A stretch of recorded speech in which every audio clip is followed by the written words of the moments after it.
Me gustaría comenzar por ahí, porque tenemos récord de commodities agrícolas, pero sin embargo no hay flujo de capitales que vengan hacia Argentina. ¿Qué está pasando en el Ajá. mundo? ¿Qué está pasando en los países de la región también?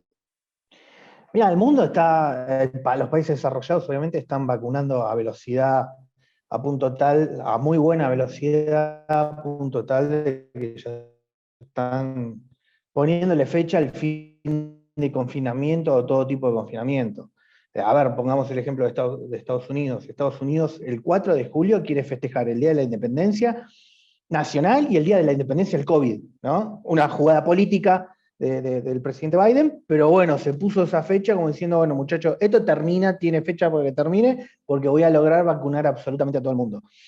Los mercados ya descuentan todo esto, fueron todos los activos fueron al máximo, y bueno, se suma de que Estados Unidos en particular está estimulando, sigue estimulando con gasto público el nivel de actividad, y por lo tanto tienen una recuperación en B que incluso ya superaron el nivel de actividad del pre-COVID, ¿no? Justamente porque hay un estímulo fiscal y monetario monstruoso para lo que es el tamaño de Estados Unidos.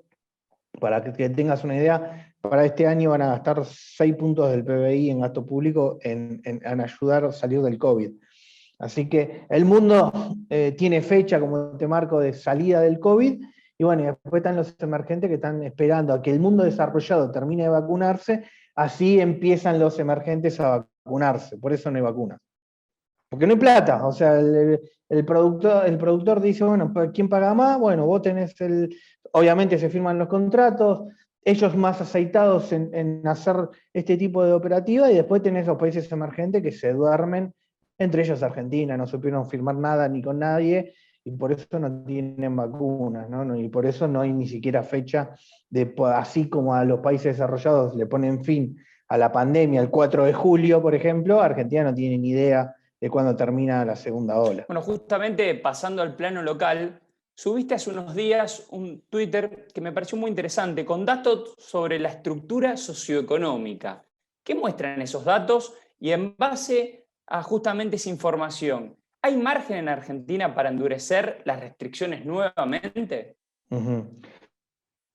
Bueno, primero todo el INDEC, este gobierno, el gobierno anterior recuperó el INDEC y por suerte este gobierno lo continúa con esa idea. O sea, recordemos, Argentina venía de 8 años sin estadísticas públicas, absolutamente todo dibujado. Así que nos permite hoy hacer el mapa, está evolucionando el presidenta en su momento en la cara de que Argentina tenía 5% de pobreza o 1% de indigencia. En la cara te lo decía, así sin ponerse, sin tener vergüenza.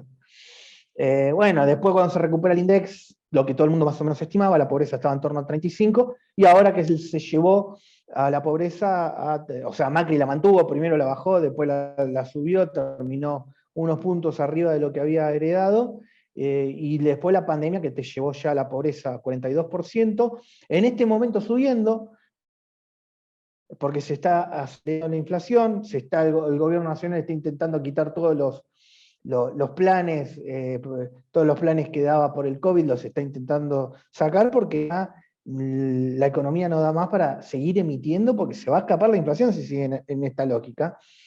Obviamente ya se escapó, pero bueno, ahora la pobreza, las últimas estimaciones privadas ya están hablando de por lo menos 44 a 45%, es decir, el último dato oficial fue 42 y ya estaríamos en 45. Y sabiendo otro dato no menor, la UCA dice que si sacás todos los planes sociales sube 10 puntos más la pobreza. Así que tendría 55 puntos de pobreza si sacás los planes sociales.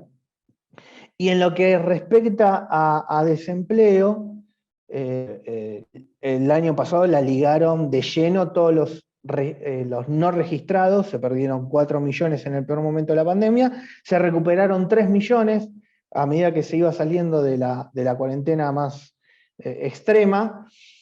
Y quedó en el tindal que 1 millón de argentinos perdieron su puesto de trabajo y no salieron a buscar. De ese 1.800.000 ni siquiera salieron a buscar por el contexto, ¿no?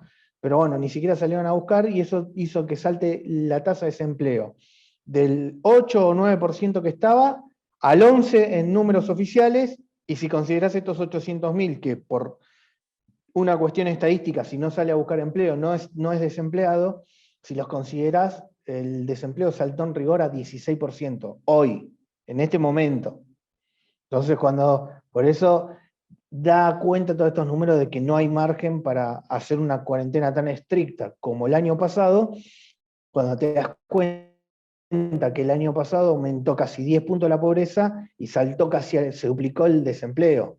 Intentar hacer nuevamente una cuarentena al estilo del año pasado te lleva a un colapso social, directamente, ¿no? Ramiro, y en este contexto, Sí. donde, como vemos, los números de pobreza realmente asustan y mucho, Paula Español el viernes dijo que no le va a temblar el pulso para subir nuevamente las retenciones. Es decir, subimos permanentemente impuestos en Argentina a un sector privado, a los consumidores, a los trabajadores, a los inversores, que realmente no resisten más. ¿Hay margen en Argentina Sí. para seguir subiendo impuestos?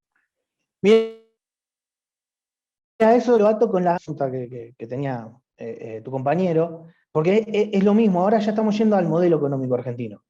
El modelo económico argentino es directamente parasitar al sector privado o directamente parasitar al campo, ¿no? Directamente sacarle los dólares al campo con diversas estrategias. Están las retenciones, antes estaba el IAPI, también está hoy el desdoblamiento cambiario, ¿no? Antes estaba la Junta de Granos. Es decir, con diversas estrategias, dependiendo del siglo, de la década, el objetivo es sacarle todos los dólares al campo, y después los burócratas de turno lo que hacen es empezar a repartir los dólares entre los amigos o entre los empresarios o los que viven de la economía cerrada, ¿no? Entonces, ese es el modelo que Argentina no quiere abandonar, ¿no? Y que obviamente el que le está llevando a una destrucción sideral. Y un punto no menor, ese modelo, esa forma de hacer economía, choca directamente con la Constitución. Porque vos, para hacer ese tipo de... tenés que regular tanto al sector privado, que le tenés que controlar los ingresos, los precios, las exportaciones, ¿me entendés? Se te meten en las empresas y te dicen cuándo tenés que exportar, dónde, cómo, por qué, a quién, cuánto tenés que producir, y que directamente entonces la empresa deja de ser propiedad privada y se transforma en una mera subsecretaría del Estado, ¿me entendés? Sí, ¿Eso qué exactamente. lleva? A que entonces la propiedad privada no se respeta en Argentina, y eso te lleva justamente a que, bueno, si no se respeta la propiedad privada, entonces no invierto. ¿Qué incentivo voy a tener de invertir en una economía donde no se respeta la propiedad privada? O si me respetan la propiedad privada, directamente me exfolian con todos estos artilugios que te digo, pretensiones de doblamiento cambiario, antes IAPI, Junta de Grano, con todo eso te exfolian todos los ingresos, y ¿para qué voy a laburar? Voy a laburar gratis para ellos. Entonces, eso lleva a que Argentina no quiera trabajar, porque directamente, si no, vienen y te sacan toda la guita. Y bueno, toda esa forma de hacer economía, que es obviamente una copia del fascismo italiano, del corporativismo estatal, donde el Estado tiene que estar en absolutamente todo, bueno, te lleva a esto, a mucha pobreza y a un estancamiento económico. Justamente me decía un empresario esta semana que pasa más tiempo llenando planillas, presupuestos, cuestiones burocráticas para presentar al gobierno que pensando en cómo producir, cómo generar riqueza, cómo generar empleo. Esta es la realidad de Argentina hoy en el sector empresario que bien describís. Mirá, seguramente fue el Hacha el que te dijo, un gran empresario y economista argentino, que marca esos puntos de que tiene una empresa y que está trabajando mucho tiempo, pero que también dedica demasiado tiempo en el pago de impuestos, en la burocracia y en todas estas cuestiones que siempre lo marca. Vos fíjate un punto no menor en esta línea. Cuando yo te digo, cuando en un país desarrollado digo invertir, che, ¿dónde invertimos la guita? Inmediatamente el americano, ¿qué piensa? Bueno, a ver, puedo poner un poco de la plata en Google, puedo poner un poco de la plata en Microsoft, puedo poner una plata en Tesla. Vos fíjate que son todos emprendimientos privados, ¿no? Ahora trasladátelo a la Argentina. Decís, che, ¿dónde pongo la guita en Argentina?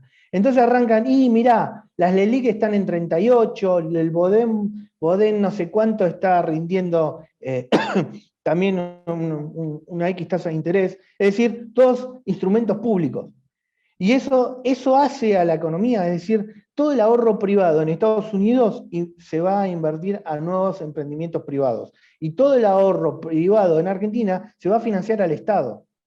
Y peor, se va a financiar el gasto corriente del Estado. Entonces, como el Estado no invierte, después no te puede devolver la guita con una remuneración. De hecho, después lo que sucede es que después estás hablando de qué guita te va a hacer el Estado porque no tiene con qué pagarte. ¿Entendés? Entonces va la lógica macroeconómica de cómo hacer economía argentina. Como el sector privado, no hay negocios en el sector privado, el poco ahorro, y obviamente te cierran las fronteras para que no inviertas en el exterior, ¿no? O sea, institucionalmente el individual sí puede, pero una institución grande, una aseguradora, cualquier institución grande no puede sacar la guita de Argentina. Lo tiene literalmente prohibido. Entonces, ¿qué tiene que? Y si me tenés que obligar, están obligados a comprar bonos del Estado. Entonces, como te digo, es que todo el ahorro privado termina, si no te lo sacan por impuestos, te lo sacan con los bonos. Entonces, nunca el ahorro privado va a financiar la inversión. Por eso es el estancamiento crónico, porque no hay inversión privada en Argentina.